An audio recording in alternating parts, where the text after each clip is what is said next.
Assalamualaikum warahmatullahi wabarakatuh. Nama saya Rahmadrianti dengan NIM 1022101113. Saya dari kelas HSF. Di sini saya akan menganalisis tentang kegiatan rutinan yang diadakan oleh masyarakat Bengkong Harapan 1 di Kelurahan Bengkong Indah yang ada di Kota Batam. Saya akan menganalisis tentang kegiatan yasinan atau doa arwah.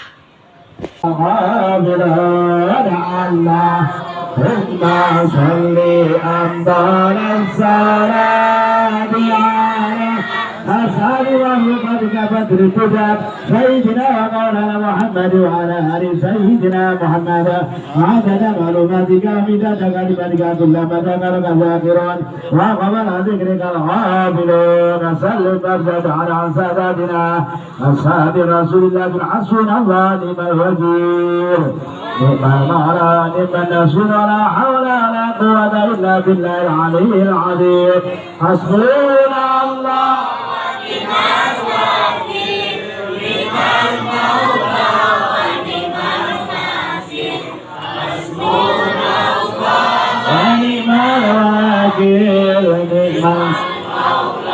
ونعم الناصر حسبنا الله ونعم الوكيل نعم المولى ونعم الناصر حسبنا الله ونعم الوكيل نعم المولى ونعم الناصر حسبنا الله ونعم الوكيل نعم المولى ونعم الناصر ولا حول ولا قوة إلا بالله.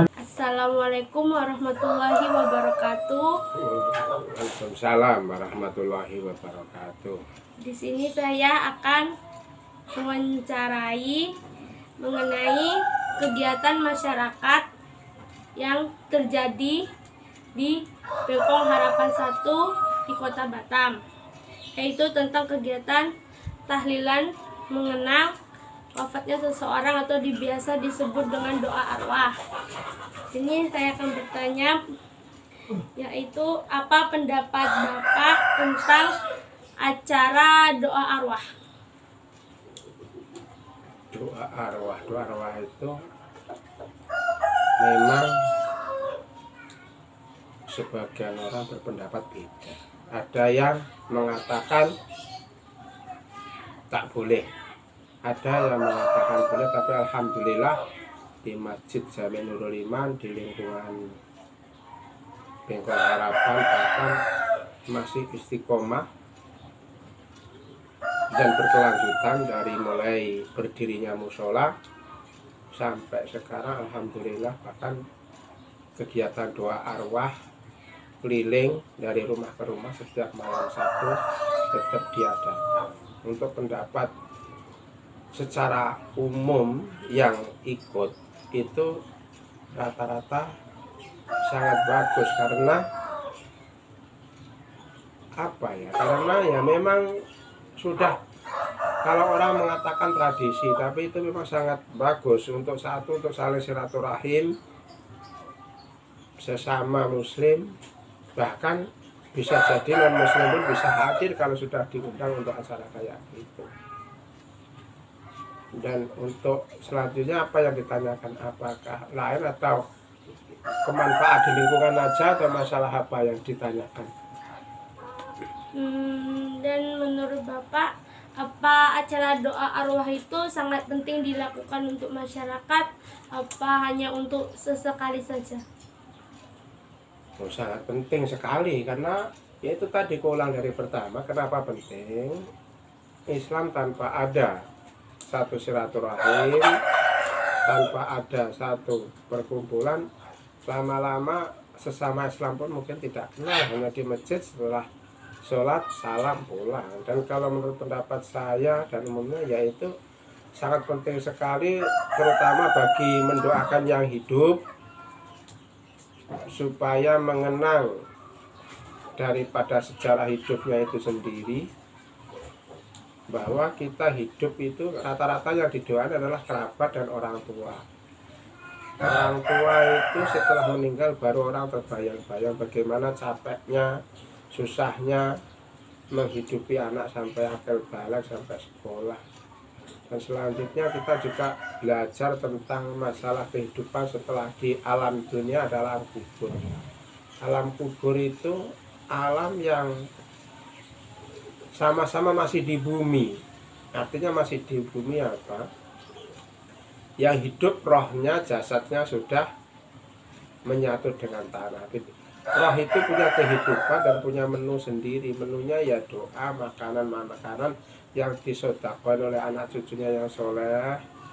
Juga doa-doa yang disampaikan oleh saudara-saudara muslim yang soleh. Itu insya Allah akan menjadikan satu menu kehidupan di alam kubur sampai menghantar ke alam akhirat nanti setelah kiamat. Kami sangat setuju dan itu harus dilestarikan terus sampai akhir zaman. Mudah-mudahan anak-anak yang sekarang di pondok di mana walaupun bertentangan dengan orang-orang yang mengatakan bid'ah tetap harus dilaksanakan. Itulah mungkin. Selanjutnya, apakah menurut Bapak doa yang disampaikan oleh para majelis yang ada di dunia apakah sampai, apakah diterima oleh arwah, dan apakah diterima oleh Allah Subhanahu wa Ta'ala? Ya, kalau kita katakan tidak sampai, tak mungkin, karena tak ada yang balik doa itu. Artinya yang didoain pun tidak ada yang protes. Dikatakan sampai, seyakin-yakinnya sampai, karena di dalam Al-Quran sendiri sudah dijelaskan juga. Nabi juga mencontohkan banyak riwayat, termasuk setiap lewat di satu makam kaum muslimin pasti menyampaikan salam ahli kubur. Dan juga Nabi juga pernah ziarah satu makam dengan meletakkan satu daun, mudah-mudahan sampai daun kering ini akan mengurangi azabnya ahli kubur. Itu satu petunjuk atau teori, ataupun itu satu hadis, satu pesan Nabi yang harus kita taati sampai kapanpun. Di luar orang itu mengatakan begini begitu, itu sudah hal yang biasa, karena setiap kebaikan ada lawannya, pasti kejahatan. Itu saya yakin sangat diterima oleh si ahli yang didoakan dan juga sangat bermanfaat sekali. Karena yang orang meninggal itu banyak kita sering mendengarkan pengajian ibaratnya orang yang berenang di lautan yang sangat luas tapi tidak ada penolongnya. Penolongnya ya seyakin-yakinnya harus kita yakinkan kepada semua umat Islam bahwa penolongnya ya doa. Bahkan ada beberapa hal yang dibawa setelah meninggal, yaitu amal yang soleh, sedekah, sedekah jariyah, doa anak yang soleh. Itu salah satu sebagian daripada amal-amal yang dibawa oleh ahli kubur itu, yang insya Allah akan bermanfaat di sana. Saya yakin diterima dan akan menjadikan satu kebahagiaan di alam kubur. Ini untuk pertanyaan yang terakhir, apakah masyarakat di sekitar itu banyak menerima banyak mengikuti doa arwah ini, apa hanya sebagian saja yang mengadakan? Terus apakah masyarakat itu oh iya harus diadakan, oh gak usah diadakan, nah gitu gimana menurut Bapak? Mayoritas yang ikut di lingkungan sini adalah aliran ahli sunnah wal jamaah, rata-rata mengadakan, mayoritas mengadakan. Walaupun di Batam itu orang sukunya sangat majemuk, ahli sunnah itu sudah di mana-mana dan rata-rata melaksanakan, dan semua hadir berbondong-bondong apabila kita undang untuk doa arwah. Bahkan sudah menjadi apa ya, suatu kebanggaan tersendiri atau menjadikan suatu keperluan bahwa mendoakan keluarga, saudara, sanak itu kalau sudah meninggal didoakan itu macam kebutuhan khusus, karena itu yang bisa dilakukan keluarga yang masih hidup untuk keluarga yang sudah meninggal, baik dari yang orang tua atau nenek-nenek atau leluhur, bahkan sampai ke wali-wali, bahkan sampai ke nabi-nabi, bahkan sampai kita doakan ke malaikat. Itu kalau ahli sunnah rata-rata, bukan rata-rata lagi, mutlak melaksanakan. Sebagian kecil ada yang tidak melaksanakan, ya paham-paham yang baru ini yang mengatakan ini tidak betul, tapi itu sangat sedikit sekali yang pengaruh, terutama adalah anak-anak yang kena doktrinnya dimulai di sekolah SMA modern atau di kuliah-kuliah, itu baru mulai terkena doktrin-doktrin kayak gitu. Tapi kalau yang tetap ngikutin jejak-jejak agama, insya Allah semuanya melaksanakan dan hadir, dan tidak ada satu permasalahan sama sekali. Bahkan orang-orang yang tidak mau melaksanakan pun kalau diundang hadir. Jadi kita mau mengatakan apa kepada saudara-saudara kita yang tidak mau melaksanakan? Tidak ada. Bahasa itu hanya satu dendam doktrin aja kalau pendapat aku sendiri, tapi nggak tahu kalau pendapat orang lain. Mungkin ada lagi. Sudah cukup untuk wawancara pada kesempatan hari ini, cukup untuk di sini saja. Sekian, wassalamualaikum warahmatullahi wabarakatuh. Waalaikumsalam warahmatullahi wabarakatuh. Mudah-mudahan manfaat, mudah-mudahan jadi mahasiswa yang kreatif, mahasiswa yang meneruskan ilmu agama yang benar, tidak mudah kena doktrin ini itu, dan mudah-mudahan sukses menyertai kalian semuanya.